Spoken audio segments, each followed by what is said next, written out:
नमो नारायण। जय महाकाल, जय मां बगलामुखी। देखिए, आज मैं बात करने वाला हूं रुद्र साधना की। सभी लोग जानते हैं रुद्र कौन है, महादेव ही हैं। तो ऐसी साधना जो होती है उसमें सरसों के तेल का एक दीपक चाहिए, एक लाल फूल चाहिए, सिंदूर चाहिए, कपूर चाहिए, लाल चंदन चाहिए, लकड़ी चाहिए थोड़ी सी हवन वाली, घी चाहिए, शहद चाहिए, तिल, जौ और काली मिर्च भी चाहिए। और देखिए, रुद्र साधना में विशेष कर एक नर खोपड़ी भी चाहिए होती है। अब खोपड़ी का मतलब ये नहीं है कि आपको जीवित इंसान की खोपड़ी चाहिए है। आप किसी भी तरह से, किसी सीमेंट से, प्लास्टिक से या किसी से बनी हुई खोपड़ी को रख सकते हैं। ये बस अनिवार्य है। खोपड़ी का मतलब नहीं है कि आप जीवित खोपड़ी लाएं। किसी भी प्रकार से खोपड़ी बनी हो, प्लास्टिक की हो, सीमेंट की हो, मिट्टी की बना लें आप, तो ऐसा चीज आपको लाना है। अर्धरात्रि को यह साधना की जाती है और कृष्ण पक्ष की नवमी से प्रारंभ होकर 43 डेज तक चलती है। एकांत कमरा हो जिसमें हवा आती हो, हवादार हो, मतलब कहने का मतलब ये है। हवा के झोंके का मतलब नहीं है, ऐसे तो दिया बुझ जाएगा। हवा पास होती हो, या फिर कोई ऐसा निर्जन स्थान, अगर व्यवधान आपके घर में ज्यादा होता है तो। आज्ञा चक्र जो आपका होता है उसको जागृत करने की क्षमता है इसको, इस साधना के अंदर में। और इस साधना को रुद्र की साधना प्लस आज्ञा चक्र की साधना भी कहते हैं, क्योंकि आज्ञा चक्र पे रुद्र का कंट्रोल है। इसीलिए देखिए, मैं कहना चाहता हूं यह साधना आसुरी भी हो सकती है, यानी कह सकते हैं कि तामसी भी है और वैदिक भी है। वैदिक और तामसिक में फर्क सिर्फ इतना ही है, जिस प्रकार की आप खोपड़ी रखेंगे उसी प्रकार से। अगर आप नर जीव की किसी की खोपड़ी रखते हैं तो फिर ये तामसी रूप ले लेगी। ठीक है। आसन जो होगा वो पश्चिम की ओर मुख करके होगा। साधना विधि के बारे में मैं आपको समझाता हूं। साधक को नहा धोकर पूरी तरह पवित्र होकर लाल कलर के कपड़े पहनने चाहिए। अगर लाल नहीं है तो गेरुए कलर के कपड़े पहन सकते हैं।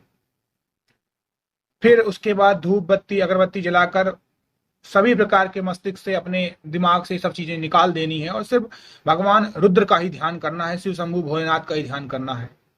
और उनसे प्रार्थना करनी है कि हमारी सभी प्रकार से रक्षा करें, हमें सभी व्यवधानों से आप बचाएं और सिद्धियां प्रदान करूं, जिसके लिए मैं ये साधना कर रहा हूं या कर रही हूं। और उसके बाद हाथ में गंगा जल लेकर ओम रुद्र देवाय नमः का जाप करते हुए चारों दिशाओं यानी धरती एवं आकाश की ओर भी जल छिड़के। इसके बाद रुद्र को प्रणाम करके अपनी पूजा का सामान जो है वो व्यवस्थित कर लें। अब देखिए, जो भी आपके पास खोपड़ी है उसे एक पत्थर जो होता है, अगर पत्थर नहीं है घर में, ईंटें हैं, ईंटे पे रख लीजिए, पत्थर पे रख लीजिए, वहां पर इसे रखिए और दीपक में तेल डालकर जलाएं और सिंदूर जो होता है उससे खोपड़ी की मांग भर दें। फिर तिल और फूलों से इसकी पूजा करते हुए 108 बार मंत्र पढ़ना है। ओम रुद्राय नमः, ओम रुद्राय नमः ये मंत्र कर सकते हैं, या फिर ओम अच्छाय नमः मंत्र भी आप कर सकते हैं। ठीक है। उसके बाद हवन की लकड़ी जलाकर, जो लकड़ी आपने रखी थी वो जला दें। हवन अगर आपके पास है तो ठीक है, नहीं है तो भी कोई बात नहीं। हवन की लकड़ी जलाएंगे तो अच्छा रहेगा। अब उसमें आप तिल, जौ, कपूर, घी, शहद आदि की आहुति दें और 108 बार आहुति दें। ठीक है, 108 बार आहुति दें। अब मंत्र क्या है? ओम त्रिनेत्राय नमः, यह मंत्र आपको करना है। उसके बाद हर दिन आपको 108 के बाद हर दिन आपको 21 मंत्र केवल बढ़ाना। देखिए, ओनली 21 मंत्र आपको बढ़ाना है। बहुत सरल है, आसानी से अगर आप 21 बढ़ाते जाते हैं हर दिन तो 43 दिन में कंप्लीट हो जाएगी। अब एक चीज याद रखिए, प्रथम दिन के बाद खोपड़ी की पूजा या हवन आहुति आवश्यक नहीं है, एक बार में ही करें बस। जब आपकी पूजा साधना समाप्त हो जाएगी, कंप्लीट हो जाएगी, तब उसके बाद हवन जरूरी होता है, तब हवन करें। आप फिर से 108 बार वही मंत्र करना है। 43 दिन में यह साधना पूर्ण हो जाती है और साधना पूर्ण करने का जो मंत्र है वो है ओम विश्वदेवाय नमः। याद रहे, कुछ चीजें इसमें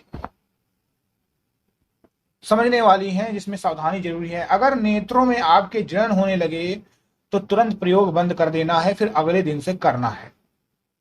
इस साधना में तीसरे दिन के बाद से डर लगने लगता है, क्योंकि भूत प्रेत डाकनी शाकनी आके डराते हैं, लेकिन इनसे डरना नहीं है। अगर आपने अपने गुरु से आज्ञा ली हुई है, गुरु का आपको सानिध्य प्राप्त है,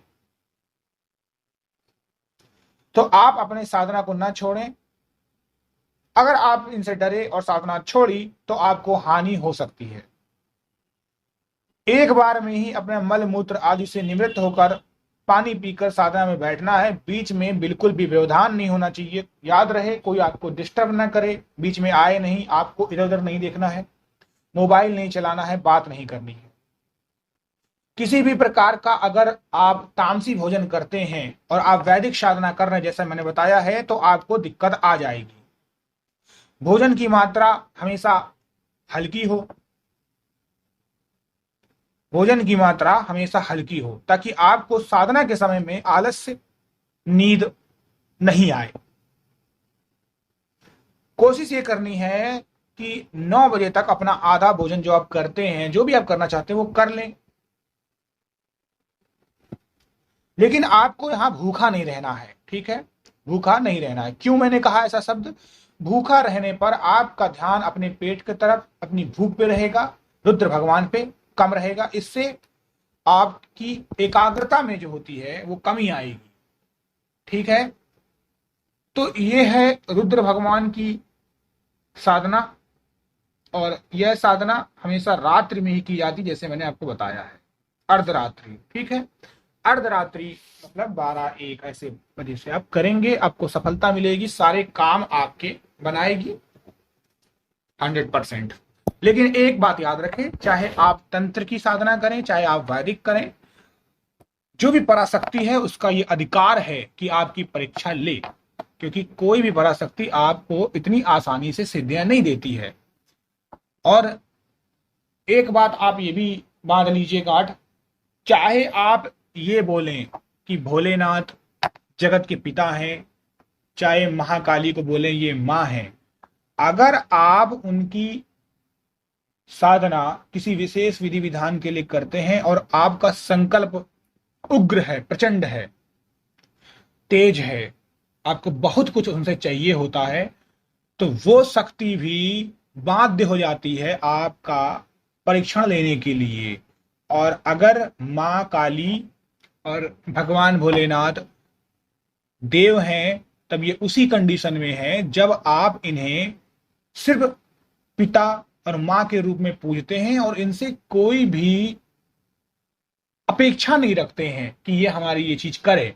हम बस इनके शरण में जाना चाहते हैं, आपकी शरण में हम अपनी जिंदगी बिताना चाहते हैं और मुझे अपनी शरण में ले लो। यानी निष्काम जब आपका भाव होता है तब ही ये जो कमेंट होता है माँ है पिता है तब लागू होता है।